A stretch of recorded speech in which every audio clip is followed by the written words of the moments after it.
Tanse, good evening. I'm Chris Nachkete. Welcome to APTN National News. Thank you for joining us. An upcoming memorandum of understanding expected to be signed this Thursday between the federal government and Alberta will support a proposed pipeline from Alberta to the west coast. If approved, the pipeline would see 1 million barrels per day of oil shipped from the Alberta tar sands and travel west for Asian markets. However, BC Premier David Eby says the province is being left out of the discussions for that second pipeline to go through.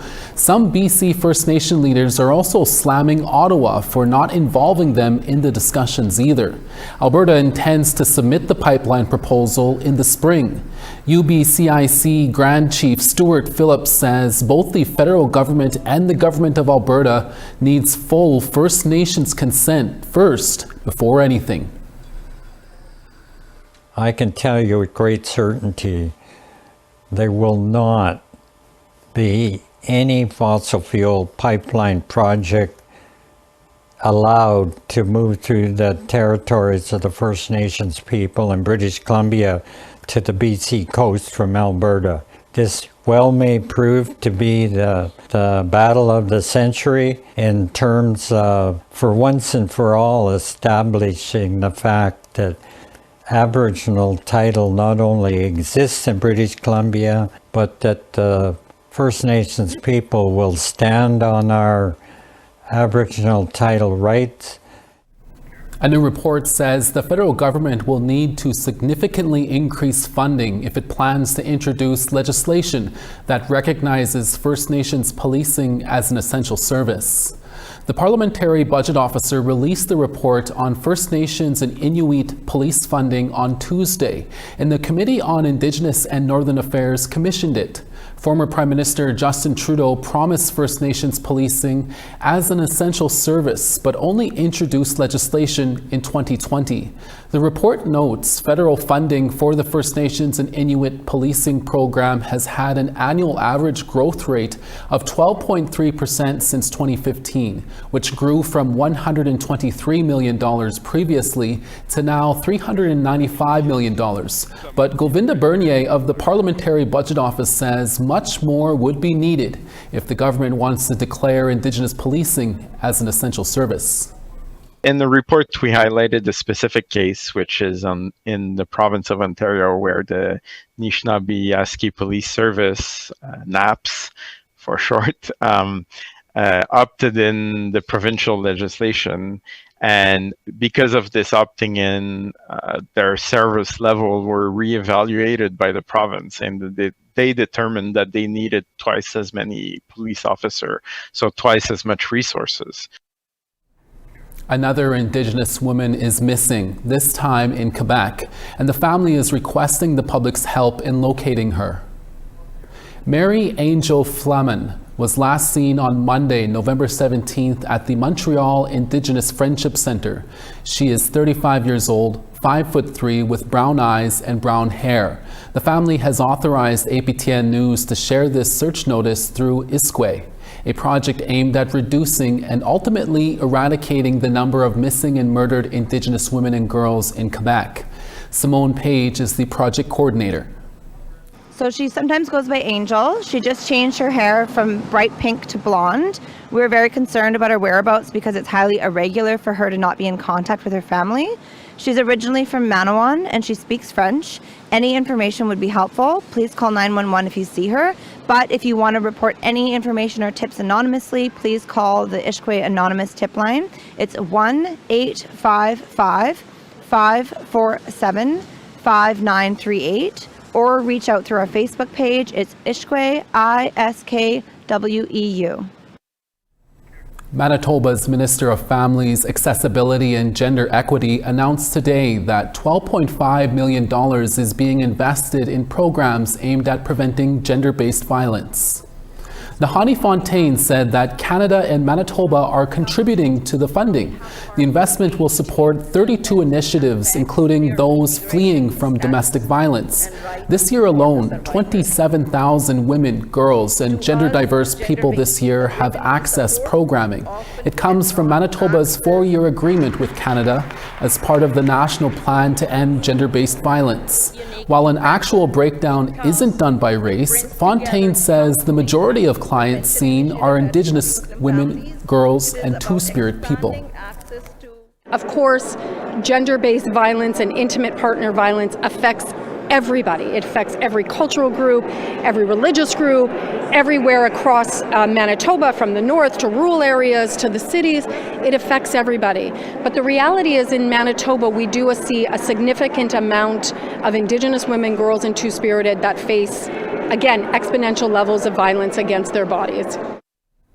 This November marks Domestic Violence Awareness Month in Canada. The government of Saskatchewan has now put in new legislation to expand the definition of interpersonal violence to include cyberstalking and online harassment. APTN video journalist Rachel May spoke to a community organization about what this could mean for victims who are leaving abusive relationships. All of these things people can put on social media. Accusations, they're not proven, but then they become viral, and they don't realize how many people they're hurting. Shirley Eisbester leads the Central Urban Métis Federation, Inc., known as Comfy. They provide cultural, educational, and social supports to Indigenous people in Saskatoon. They also run programs that help women escape domestic violence, like Aggie and Shirley's House, which provides emergency shelter and long-term support for abused people. In an emailed statement, the government of Saskatchewan says their Cyberstalking and Coercive Control Act, announced in early November, aims to protect victims of interpersonal violence from digital harassment and location tracking by updating how control, harassment, and abuse are defined in the digital age. It reads, in part, the Saskatchewan government is dedicated to supporting victims and survivors of violence through legislation, funding, and programming, and to stop interpersonal violence before it starts through education and awareness programs. The province's interpersonal violence and domestic violence strategies have been developed through consultation with community stakeholders and advocates and include a focus on 3 pillars: prevention, intervention, and accountability. Eisbester says she's glad to see new legislation taking effect, knowing how far cyber harassment can reach. But she adds this is only the first step in protecting people leaving abuse. Well, my first reaction, obviously, is that it's going to be a good law. My second is, are they going to be able to enforce that? She says laws must come with enforcement, and without a clear enforcement plan, they shouldn't be made. Saskatchewan says it is allocating $32 million to support interpersonal violence programs through the justice system, along with additional funding for family intervention support teams, transportation for domestic violence survivors, and an ad campaign. Eisbester says she hopes these programs are implemented soon to help prevent future tragedies. I mean, with the history of domestic violence and getting court orders to keep someone away, and then it doesn't work, and then what do we have? We have a murdered and missing Indigenous woman. Rachel May, APTN National News, Saskatoon. A First Nation in northern Saskatchewan says a lack of medevac options, poor coordination, and a number of government service gaps is to blame after a couple in their 50s was stranded on an island for nearly 2 days. Here's an update. According to the Peter Ballantyne Cree Nation, a couple in their 50s departed from Tate Island in northeastern Saskatchewan on November 13th at around 2 p.m. when they experienced engine trouble with their boat. The couple reached Milton Island on Reindeer Lake and became stranded and started taking on water. Cold and wet, the couple managed to survive by huddling under a blanket and kept a fire from going out. Peter Ballantyne says the RCMP was contacted on the evening the couple went missing, but did not activate a search or notify search and rescue services, even though the couple did not return as planned. They also say the RCMP was not familiar with the lake system. It did not search the following day, leaving community members to search alone. No cell service was another issue and only further delayed help. Almost 2 days later, a L'Orange EMS helicopter finally managed to save the couple on November 15th after community members located them. Both were suffering from hypothermia and are expected to be okay. In a statement, Peter Ballantyne Cree Nation Chief Peter Beattie called for both the federal and provincial governments to strengthen its emergency response in the north.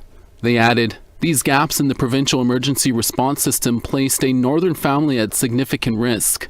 We are asking for equitable emergency services. Northern residents should receive the same emergency support as any other citizen, free of the systemic inequities that our nation continues to face." Chief Beattie closed by saying they are ready to work with government to advance long-term solutions. Efforts are underway to produce more community guardians in the north. That story after the break. Stay with us.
Thanks for staying with us. They're the ears and eyes of rural and remote Yukon communities, trained to help in situations ranging from medical emergencies to loose dogs and even search and rescue. They're called Community Safety Guardians, and they can be found in communities across the territory. Now, a new program at Yukon University is giving Indigenous people intensive hands-on safety guardian training. APTN's Sarah Connors got a first-hand look at the new program.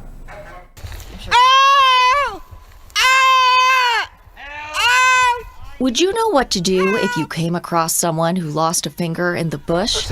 So we're coming in here, we're looking for hazards. Oh boy. Thankfully, the injury here is fake, but the scenario isn't. So we want to maybe see if we can save the finger here too. This realistic first aid field exercise is part of a new community safety guardian program at Yukon University in Whitehorse. I think it gave my team a good experience. Taku River Tlingit First Nation member Barb Dawson is one of the program's participants. I've taken courses before, but this is going to be very in-depth because we're going to touch on search and rescue as well. Okay, all right. Are you cold? Yeah. The program is a collaboration between the university and Indigenous safety consulting firm House of Wolf. House of Wolf has helped First Nations across the Yukon launch safety guardian programs of their own, but a formal course has never been offered before. Over the course of 6 months, 20 participants complete a week of training in areas like first aid, conflict resolution, and cultural safety. Safety guardians come from many walks of life. They're community members trained to provide culturally safe support, de-escalate conflict, and assist people in crisis. We have no enforceable powers. We're not the police, and people know who we are. They trust in us. I mean, they come to us all the time. I did tell them I was on blood thinners. Most of the participants are Indigenous and were nominated by their First Nation, and some are already working as safety guardians in their communities. The program is intended to give participants several industry-recognized certifications. We're really a leader, and the work with the House of Wolf in creating a comprehensive, robust, accreditable program. This is certainly a leader in the field. Indigenous experts and elders are also offering cultural teachings and mentorship. Kwanlin Dun elder Diane Smith has seen firsthand the positive work the safety guardians have done for her First Nation in Whitehorse. But they are really made a difference in our community. Like, you feel safe, you can walk around, and there's, like, when you phone them for help, they're there. And they listen to the citizens of how they need help. For Dawson, community safety is about building trust. I think just having your own community member there and having a little more confidence that you know them, that they'll, not be so hard and just be more supportive. Sarah Connors, APTN National News, Whitehorse. A Northern Ontario mother is cooking for others to help her cope with loss.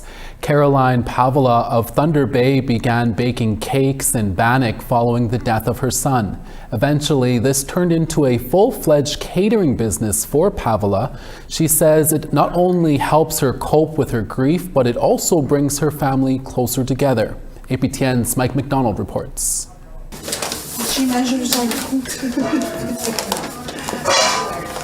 Although many different kinds of goodies come from this kitchen, the name of the game here is Bannock, and lots of it. I've always loved baking and cooking. It was always part of my life. But when I lost my son, I remember thinking, now what am I going to do? Like, he's gone, right? So, and then I just had this thought, I'm gonna open a business and I'm gonna start baking. Caroline Pavola says it was during a family movie night that she came up with a name for her business, which is a twist on the famous Toy Story line, To Infinity and Beyond, spoken by the Buzz Lightyear character. Cookums Bannock and Beyond, and I was holding a big bannock going like that, like I was just being silly, and that's how our family is too. We're really silly, and my niece Angel was taking pictures, and that's how we came up with the name. Pavola operates the business from her home so she can be close to her family, even when she's working. I stay home because whatever income I have goes back to them, It helped my daughter get her nursing degree, helps my my granddaughter get her nursing degree right now, and then I pay for all the hockey stuff. All the boys are in hockey. Even baby plays hockey out here. So I pay for that. Just anything that they need. That's what I use my little business for. Although the business provides Pavla with a sense of purpose, she still grieves, even more so with the loss of yet another family member since she started her business. I don't know, I just miss him so much still. And then on top of that, losing his brother, my son. That's whose kids I have. I'm raising them now. But Pavla keeps going, working for a brighter future for her surviving children and grandchildren. I decided I'm going to do this. I need to do something. I can't just sit here because I have to provide for my family, and I have to go on. Pavla says addiction and mental health struggles have put her family through a lot, and she would like to see more support made available for people who are struggling. Until then, she's calling on everyone to be kinder to one another. Mike McDonald, APTN National News, Thunder Bay. Wishing you all the best, Caroline. We have another inspiring cooking story for you after the break. Stay with us.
Welcome back. Time now for our photo of the day. One of our many viewers, Matthew Louie, described this photo as our glorious day in Coast Salish territory. Thanks, Matthew, for sharing this photo of that beautiful sunset on a beach in Vancouver.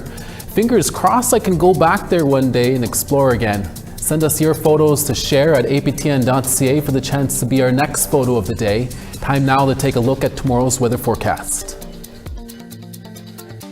On the east coast, Halifax 12, Charlottetown 11. La Grande River -2, Cartwright -2 and sunny. Zaquinay 3, Quebec City 2. Ottawa 3, Toronto 3. -2 in Timmins, Thunder Bay sunny and -2. Puckadowagan -6, Thompson -11. Barons River -5, Gimli -3 and sunny. Partly cloudy in Regina at -7, Estevan -8 and cloudy there. Uranium City -11 and sun's out. Buffalo Narrows partly cloudy and -7. Sun's out and high level at -13, Fort McMurray -7. Calgary -2, Edmonton -6. Kamloops 3, Bella Coola -4. Sandspit 6 and cloudy there, Smithers 2. Old Crow -26, Rock River -24. -21 in Norman Wells, Wrigley -20.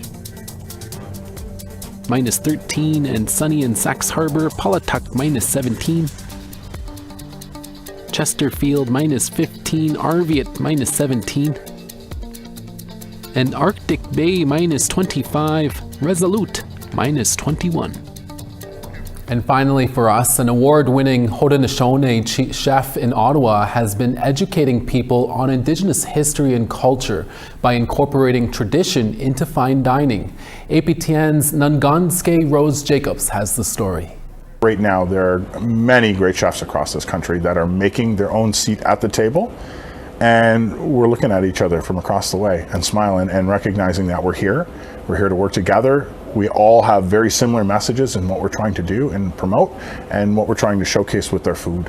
The stories we're trying to tell about our community, our history, and the pride that comes with that.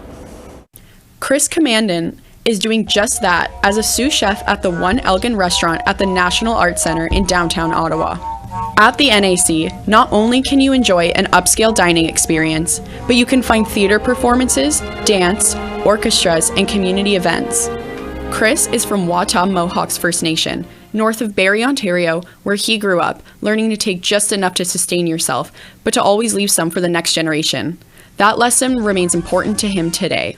For some chefs, a nostalgic childhood meal have driven their passion, but for Chris, his inspiration came from something else.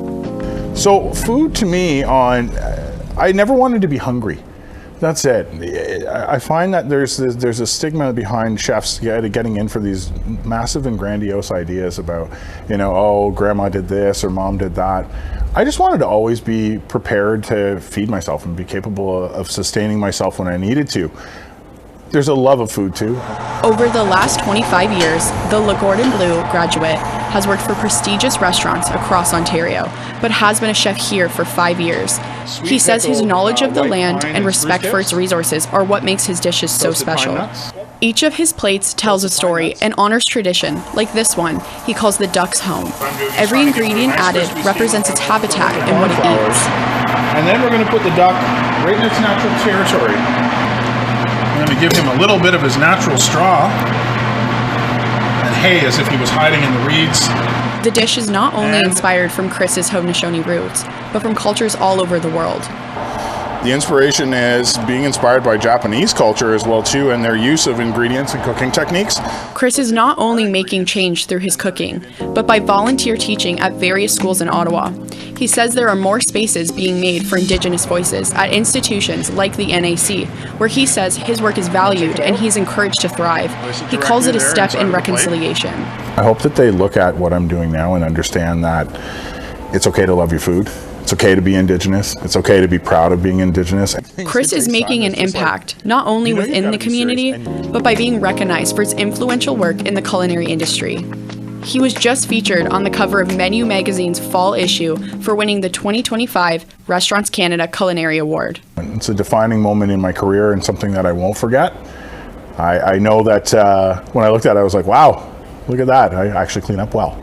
Chef Chris is proud, not just for the recognition, but for using his voice as a recipe for change. I think the biggest message that I'm trying to put and convey with people is that Indigenous food has been here forever. It's not a trend, it's not a fad. It's something that has been here since the dawn of time and deserves a rightful space. And there you are. Thank you so much. Enjoy. Thank you.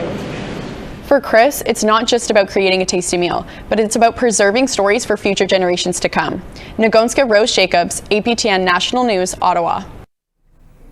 Great story. And that's your evening newscast for this Wednesday, November 26th. APTN National News Daytime is back again tomorrow, midday. Please join us then.